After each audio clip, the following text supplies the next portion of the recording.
Hello everyone. In this series of slides, we'll be talking about benign and malignant lesions of the head and neck. Whenever we talk about benign or malignant, we are referring to a tumor. In literal terms, a tumor means a swelling. Now, in the terms of pathology, we call it as a neoplasm. A neoplasm can be benign or malignant. The main difference is that once a particular proliferation is initiated, it does not regress after removal of the stimulus. And if it grows very rapidly and it has distant metastasis, we call it as a malignant neoplasm. Willis defined the neoplasm as an abnormal mass of tissue, the growth of which exceeds and is uncoordinated with that of a normal tissue. And it continues to persist in the same excessive manner after cessation of the stimulus. So let's take a look at a quick example. Let us say a person is smoker. Now this will initiate a series of changes taking place inside the epithelial cell. Now these epithelial cells will start proliferating.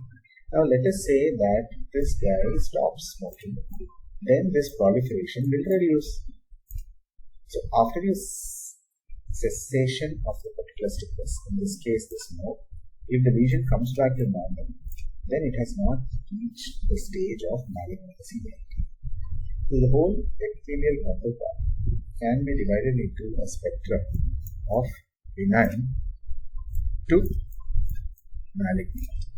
Now from benign to malignant, there can be a state in which we call it as a potentially malignant disorder.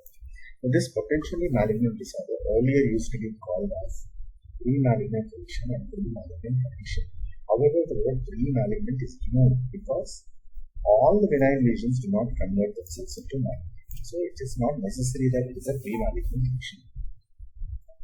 Let's look at certain classification. Now this tumor can develop either from an epithelium or from a connective tissue. Be it an epithelium or a connective tissue, when you have a lesion that does not grow consistently, continuously, but stays for a long time, it's a benign entity. The same thing when it proliferates, metastasizes, produces pain and enlargement, it is called a malignant lesion. So the three benign lesions which we will be covering in this series will be squamous papilloma, keratoacanthoma and Benign. The first two are from the origin of keratinocytes and the last one is an origin of melanocytes. The malignant lesions of the epithelium include squamous cell carcinoma, verrucous carcinoma and basal cell carcinoma. The malignant counterpart of a melanocyte is called as a malignant melanocyte. Connective tissue neoplasm is another entity. Fibroblasts give rise to fibroma and fibrosarcoma. Adipocytes give rise to lipoma and liposarcoma. Cartilage cells give rise to chondroma and chondrosarcoma. Osteocytes give rise to osteoma and osteosarcoma. Blood vessels or endothelial cells can give rise to different types of hemangioma. The malignant counterpart is the angiosarcoma. Smooth muscles give rise to leiomyoma and leiomyosarcoma. Skeletal muscles give rise to rhabdomyoma and rhabdomyosarcoma. And nerve cells can form a benign neuroblastoma or a neurofibroma to a malignant peripheral nerve sheath tumor. It's the malignant counterpart. In this series, we will talk mainly about the benign tumors of the epithelial origin.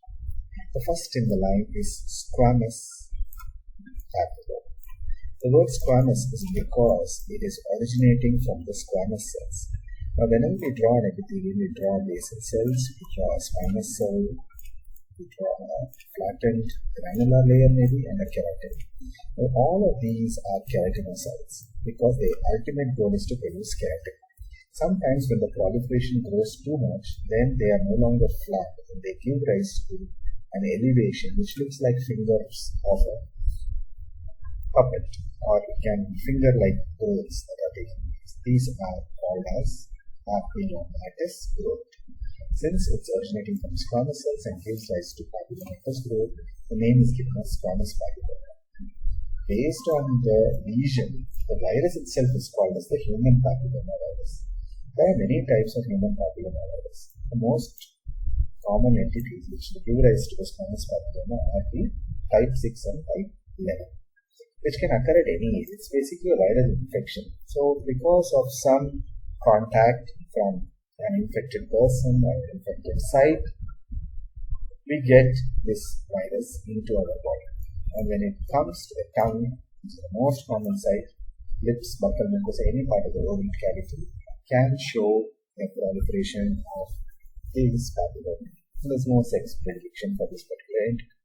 What we see is a typical exophytic growth and usually referred to as finger-like projection or papillomavirus growth. Since it's filled with keratin, it is white in color. And this white growth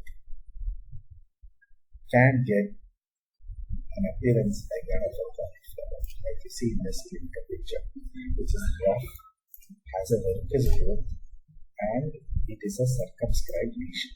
And rarely it is a success. Usually it has a product. So you can see a growth in a cross section like this, which will have a stalk, and it will grow outward in this manner.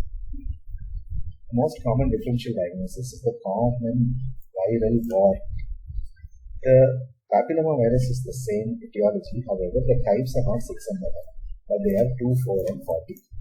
And this is common in the lips, skin, and the most notorious entity is the auto-inoculation.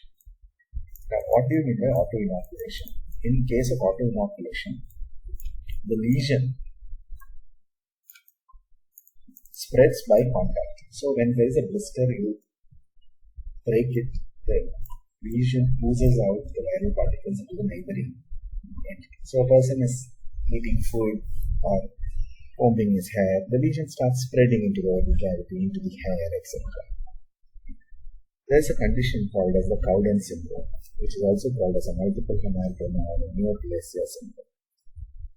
This is associated with human papilloma. Histopathologically, we will see multiple finger-like projections. Like you see here, there is a normal level of epithelium under the sides, and it is predominantly an exophytic growth. The growth is usually out of the normal height, and it gives rise to this kind of finger-like projection. Each of these fingers have a connective tissue core which is associated inside, and that connective tissue core can further be having multiple secondary papillae. So as you can see here, there can be secondary papillae that will be present inside the course. In a cross section, you can see those excessive secondary papillae that can be seen in each of these areas. So here you can see the secondary papillae. The virus which has infected these epithelial cells, they present inside the epithelial cells. They damage the machinery of the epithelium. These virus-infected cells, they have a typical shape. They have typical perinuclear clear spaces. So let's have a look at this particular cell. This is the nucleus of the cell, and around the nucleus you have a clear space. The nucleus becomes small, and this kind of nucleus is called as pycnotic nucleus, or some people call it as pycnotic nucleus. And inside this, you may find some granularity inside the cells. Like you see here, you may find some granularity. And this kind of appearance of cells are called as coilocytes. And these are nothing but human papillomavirus affected cells. What is important is that the spinous layers proliferate. And this high rate of proliferation, increase in mitotic activity, can give rise to a confusion as to whether it is going towards the malignancy. But the dead giveaway would be the finger-like projections, cauliflower-like growth. If you take a proper history, you will be able to find that there is auto-inoculation. And there has been a history of contact with someone who had this kind of disease. And since it's a benign entity, excision would automatically cure this. But if you have multiple lesions, then you may have to go for therapy in which you put extra cold contact of those lesions, giving rise to beginning of those multiple lesions. It is, however, little painful to look at them. Let's see one small lesion, which usually is another differential diagnosis for a benign epithelial neoplasm called as squamous acanthoma. Squamous acanthoma, as the name suggests, paralyzes the squamous cells, and the spinous layers, when they increase in thickness, that is called as acanthosis. So instead of 5 or 6 layers, if you have more than 5 or 6 layers of squamous epithelial cells, that's especially the spinous region, we call it as squamous acanthoma. So when you look at these entities, it's usually a reactive entity associated with trauma. It does not show a finger-like projection. However, it has a flat or elevated lesions which may be sessile or collaborated. And histologically, we'll see excessive keratin and excessive acanthosis, which is nothing but increase in the spinous layer. Treatment is usually excision across safely. A variation of acanthoma is the keratoacanthoma. This is unique entity. It is also called as a self-healing carcinoma because it looks like a cancer, not only clinically but also histologically. Usually occurs after the age of 45 years with no predilection of cells. And so as you see here, you will see a crateriform lesion. So usually we have an example of a volcano. When the volcano erupts, the curved portion where the lava is collected is called as a crater. So as you can see here, it appears as though it's a mountain with a small crater in the top. Now it may so happen that there is excessive keratin being produced, giving rise to this kind of crusting that is seen at the top. Hence the fear that it may be cancerous. This elevated crateriform lesion, which is usually associated with pain and lymphadenopathy, gives a differential diagnosis of cancer. But the key feature is it grows and then it subsides. The whole lesion remains like an elevated growth in 4 to 6 weeks. In 6 to 8 weeks, it becomes larger and then starts regressing. And expulsion of the keratin core eliminates this particular entity. So this is why the name called self-healing carcinoma. Histopathologically, when it is excised with the normal epithelium, you will appreciate a typical pattern. That typical pattern is the crater itself. So you will find that the edges are elevated and the central area is filled up with keratin. This central area of filled up keratin shows a lot of keratin pearls or this kind of ortho and parakeratin plugging.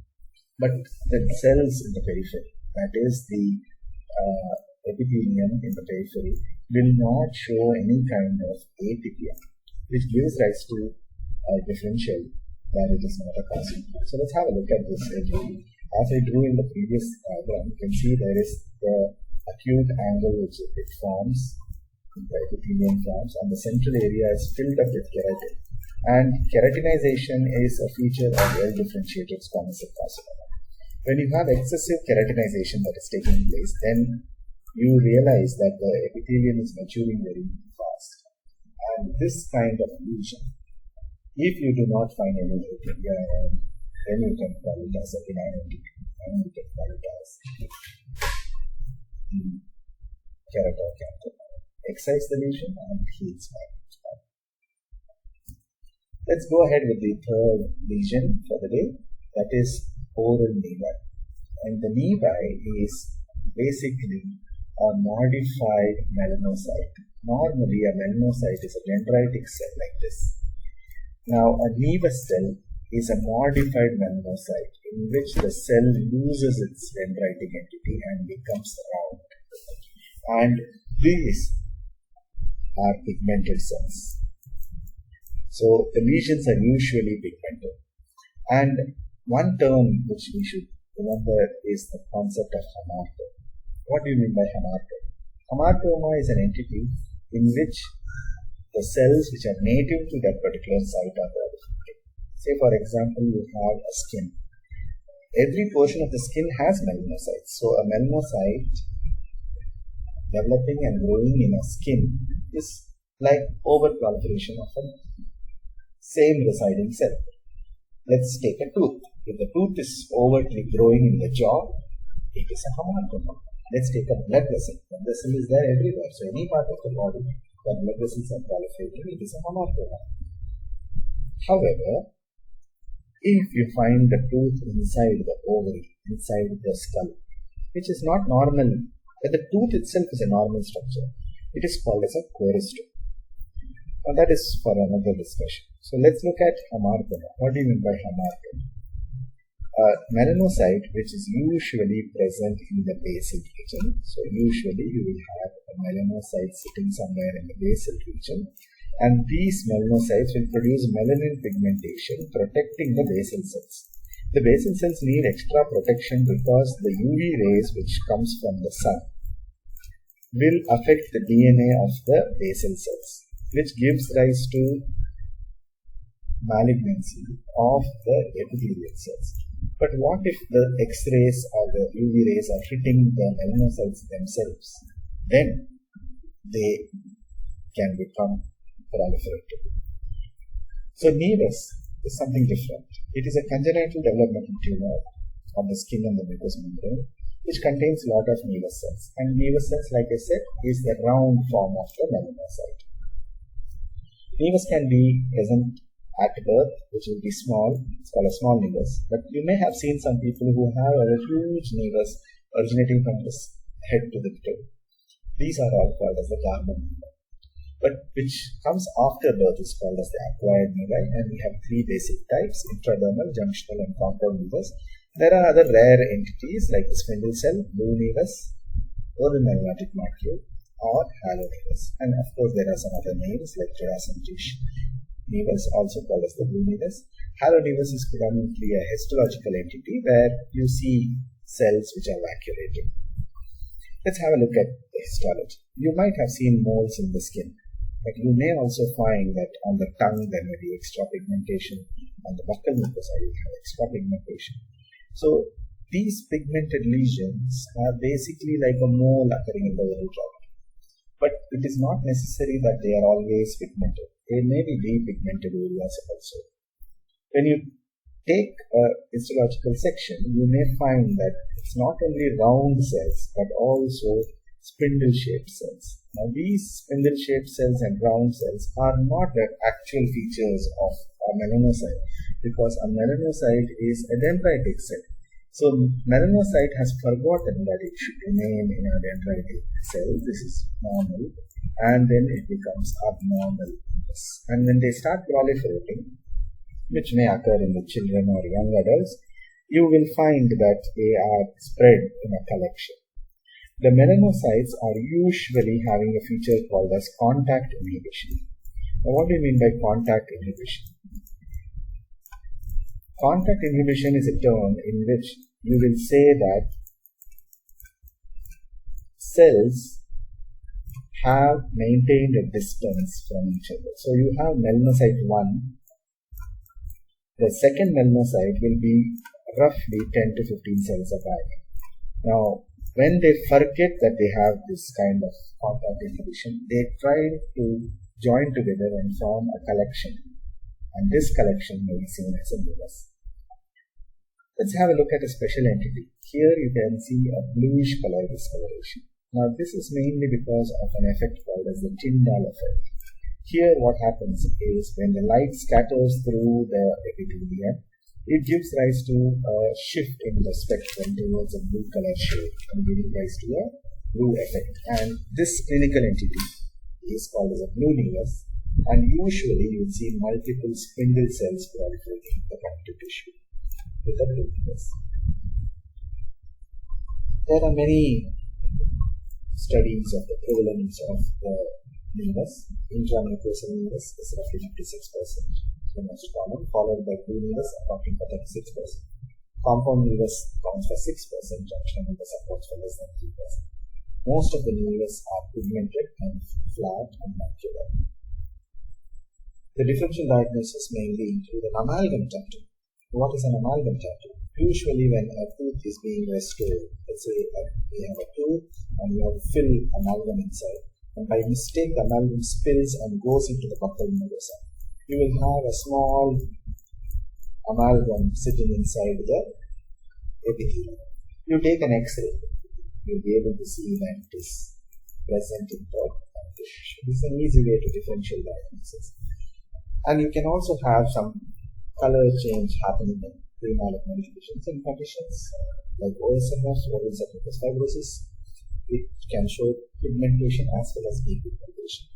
Physiological pigmentation is usually symmetric. Suppose a person is working in sun that has recently got a habit of some colored liquid, a black coffee, tea, etc., or the habit of smoking can induce melanosis. All these can be associated. Even physiological changes like hormonal changes can induce pigmentation.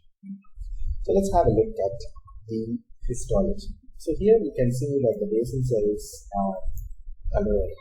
Now, just because the melanocytes are able to color that, we are able to make out, and you can appreciate that there are certain pigmentations which are present in different layers of the cells. Now, according to my concept of contact inhibition, these cells have lost their ability of contact inhibition because there is excessive amount of pigmentation. But unless you do a special stain, which is like a silver staining, you will not be able to make out melanin cells. Silver staining actually stains the melanin, not the melanocytes itself. Instead of silver staining, if you have an immunohistochemistry that directly targets the melanocytes like melan A, you will be able to find out where the melanocytes are. Now here clearly the cells are very close to each other, so they have lost their contact inhibition and they form cells which are connected with a vesicular nucleus. They tend to be grouped together and these groups are called as leaves. They can also form multinucleated giant cells which are called as the melanocytes, which are giant cells. Mitotic figures are not common. Now here is a normal entity where you have melanocytes or nevus cells. It's quite far away. In the lentigo-simplex style, you can see that the melanocytes are active and very close to each other. Then they start forming teeth, and you see a junctional activity. What does that mean? That means it is at the junction of epithelium and the connective tissue. When they are dropping into the connective tissue, they are very dangerous because they are actually dropping off the melanocytes into this. This dropping off effect is called as the Up-drop-fun effect. Up-drop-fun effect. And it is known that junctional activity is very dangerous and it has a high potential for transformation. And which malignancy are we talking about? We are talking about malignant melanoma. Now let's say that some of them have dropped into the connective tissue. You will see that it is there in the connective tissue as well as in the epithelium. That's why it's called as the compound nevus. When it has completely dropped out, epithelium looks normal with a lot of cells in the connective tissue because this intramucosal nevus. And when you have cells which are spindle shaped, these usually have the Tyndall effect clinically. It's called as the bull nevus. So here is a quick example of intradermal nevus. So you can see that there is a collection taking place in the connective tissue, hence the intramucosal nevus. Yes, of course, it happens in the skin, we call it as intradermal nevus. Now here you can see there are a lot of nevus cells here, but the epithelium looks normal, right? So it's an intramucosal nevus. When the junctional activity is happening, this activity, like I said, is called as the up-drop-fun effect. It has a high tendency for malignant transformation. You can see that there are clearly things which are seen at the junction of the epithelium and the connective tissue. Here is a compound nevus.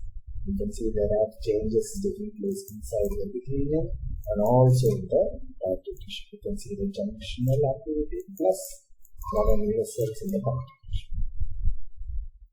Another example of compound nevus, you can see pigmentation in the epithelium and dropped off cells inside the connective tissue. Now, the common blue nevus and the cellular blue nevus are the two types of the blue nevus. Now, in the common blue nevus, you will see a lot of spindle cells, like you can see in the connective tissue. They lie oriented parallel to the epithelium. There is no junctional activity of this, and they are packed with melanin granules. The cellular blue nevus is characterized, on the other hand, by additional cell type. Large, round spindle cells with speculative cytoplasm is seen in an alveolar pattern.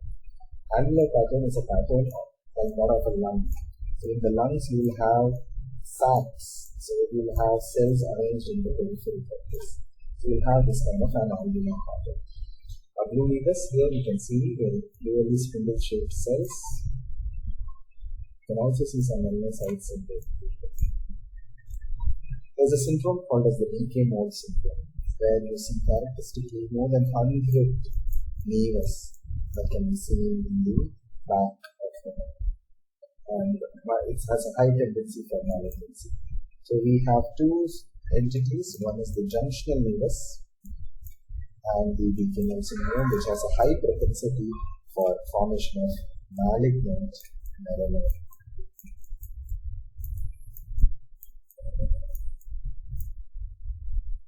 The important thing about nevus is that if there are multiple entities, you may not want to remove it. But if there's a single entity which is irritating, is not correct, you may want to remove it. Congenital lesions have a greater risk of converting into malignancy, so we should keep a watch out. And there is a rule called as A, B, C, D, E. A stands for asymmetry, B stands for border irregularity, C stands for color change, D stands for the depth, and E stands for the elevation. When you see asymmetry with irregular borders and multiple colors instead of a single color with complete inversion, and the lesion suddenly became elevated, then you start suspecting that there is a conversion of the benign entity to a malignant entity. So to summarize, we have covered squamous papilloma, keratoconus, and nevus in a set of slides.